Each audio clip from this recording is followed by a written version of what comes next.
I came to New York to attend NYU to study music business. Yeah, I was 16 years old. I turned 17 shortly thereafter, but when I arrived in August of 2001, I was 16 years old. Chaotic, to say the least. Of course, 9/11 happened just I believe my second week of classes, so that colors the memories of that time. But it was overwhelming in general. I mean, I was on my own. I went to go see Michael Jackson on September 10th, and I was starting classes. I was responsible for getting myself to classes every single day. It was definitely overwhelming. I came to New York University to study music business, and part of the reason that I was so interested in music business was because I'd been such a big fan of Michael Jackson. Not only of his music and his dance and all that, which is incredible, but also of his business acumen. So I came to NYU knowing so much about publishing and royalty rates and things like that because I had studied all of his business deals.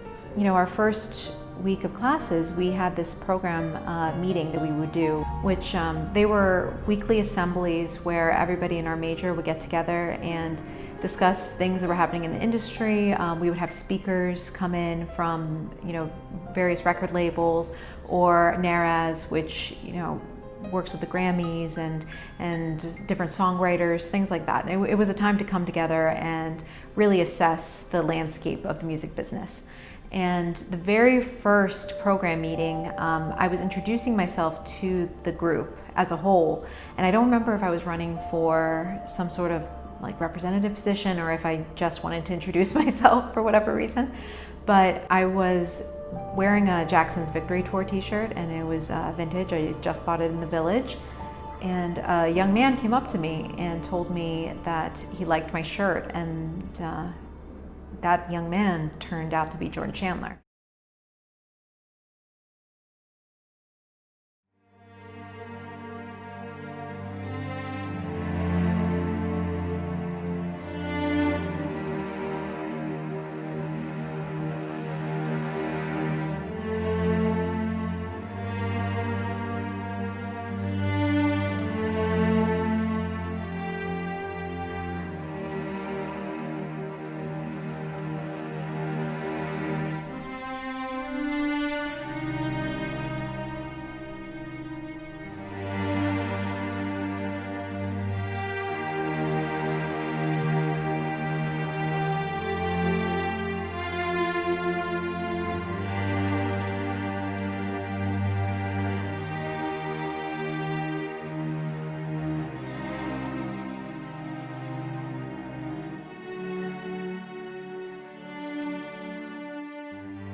I have on the phone with me investigative journalist Charles Thompson, who is the winner of 6 national awards for his recent investigative work exposing the Shrewsbury pedophile ring.